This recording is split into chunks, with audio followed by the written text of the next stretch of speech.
Hello, cruel world. Cain Velasquez is a UFC heavyweight double two-time champion who retired in 2019. He's trending right now because very recently, a couple of days ago, he shot into a car in an attempt to kill a child molester who had molested one of his own relatives. His target was a 43-year-old man called Harry Goularte, and this will happen in Santa Clara in California. But instead, Velasquez hit one of Goularte's relatives, a 63-year-old man who was in the car. So Goularte, because of his crimes of abusing children, he was under house arrest and he wasn't allowed within 100 yards of any children.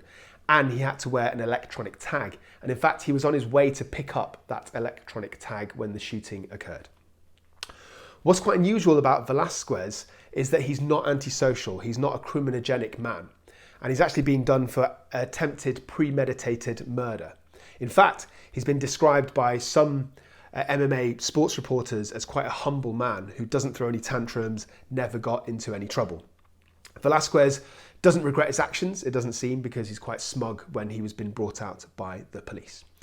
So in this episode, I'm going to tell you about 3 other infamous cases where MMA fighters have committed pretty serious crimes and have gotten into trouble.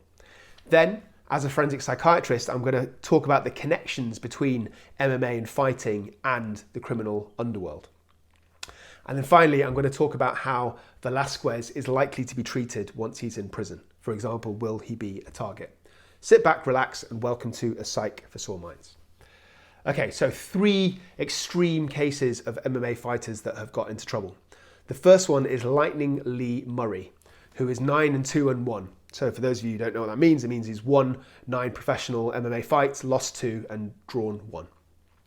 So even before his MMA career, he was a drug dealer and he was a thug. He started getting into trouble, into the criminal lifestyle at a very young age.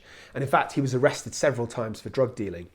And there was a big sting operation where lots of his peers got arrested. And it was at that point that he made the move to become a professional MMA fighter. And he did pretty well, as you can see. He's got a winning record. But then in an incident outside of MMA, he was stabbed very seriously and almost died. So he retired. He couldn't go back into fighting.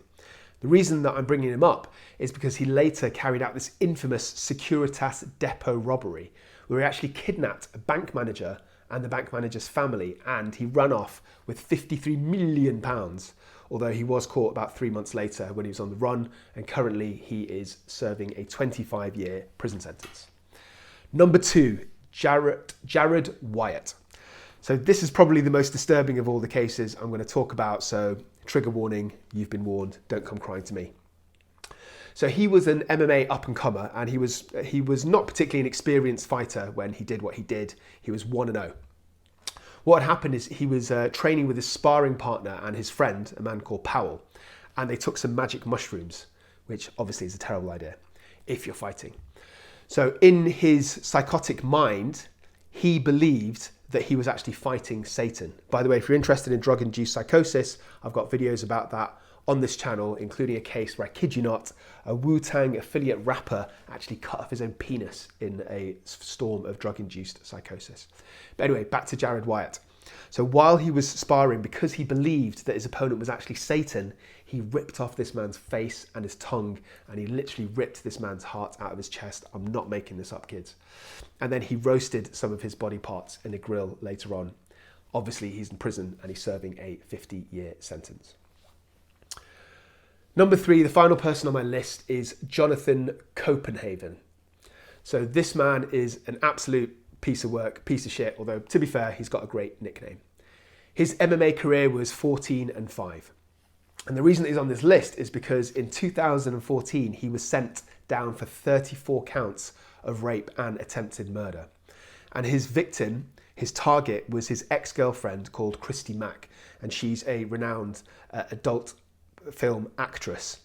And on the surface, they had a pretty perfect relationship. They met each other at a photo shoot, I believe, and their life seemed kind of perfect. They were kind of an Instagram power couple.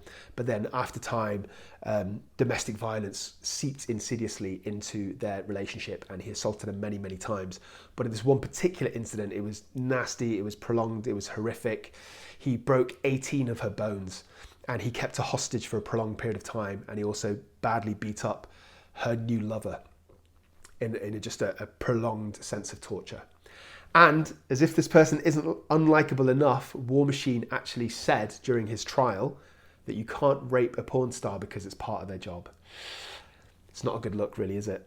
I suppose if he got beaten up in prison, then he could argue that you can't beat up an MMA fighter because it is part of their job. Before I carry on, and I'm going to tell you about the connection between MMA violence and the criminal underworld, I just want to quickly introduce myself. My name is Dr. Shaham. I'm a consultant forensic psychiatrist. I assess mentally disordered offenders for a living so that you don't have to.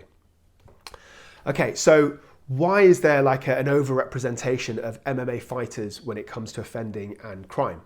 It's actually pretty straightforward. So a lot of people who go into the world of MMA come from rough backgrounds. They come from poverty, they come from a world of criminality, maybe family members, maybe gang members, and they come from abuse as well. So sometimes they witness abuse, maybe between their parents, for example, and people who witness abuse, as we know, tend to continue abuse, whether it's physical or sexual abuse. And that's for a number of mechanisms. One is because they model the behavior that they learn. So as children, they copy their peers. Another one is that they see violence as an appropriate method of conflict resolution. And finally, it's about power sometimes. So in their sort of warped minds, when they're kids, they learn incorrectly that there has to be like a power dynamic in any relationship, whether that's a friendship or a romantic relationship. And of course, another connection is that people who are good at fighting can become MMA fighters, obviously, and they also tend to thrive in the criminal underworld. So over time, when they've been exposed to violence, they realize they have this ability to fight that's better than the average criminal. And also, to a degree, they might realize that fighting doesn't hurt, or being beaten up doesn't hurt as much as they might have thought. So sometimes they drift towards criminality. And obviously, if somebody's got a reputation of being particularly violent, of not being fazed, then they can rise within the ranks of the criminal underworld. So people who are good at fighting will be obviously, good enforcers, good thugs, good drug dealers, etc., etc. Having said all that, I really want to point out that not every MMA fighter comes from that kind of background, obviously. I think especially now that more money and more profilers getting into MMA with the meteoric rise of the UFC, and because the top athletes can earn more money, it's attracted a higher class of athlete, I believe. So whereas before it was kind of seen as a bit of a thuggish sport when the UFC first came out, now it is world-class athletes who have to be very well-rounded as fighters. So as an example of somebody who's not from a criminal background, I have to shout out my favorite UFC fighter, Israel Adesanya, the last style bender. So he's Nigerian born. He came from quite a middle class kind of background. His parents were quite well off. His mother was a nurse. His father was an accountant, and he was quite well off when growing up in Nigeria. So the point I'm trying to make is that not everybody fits that mold.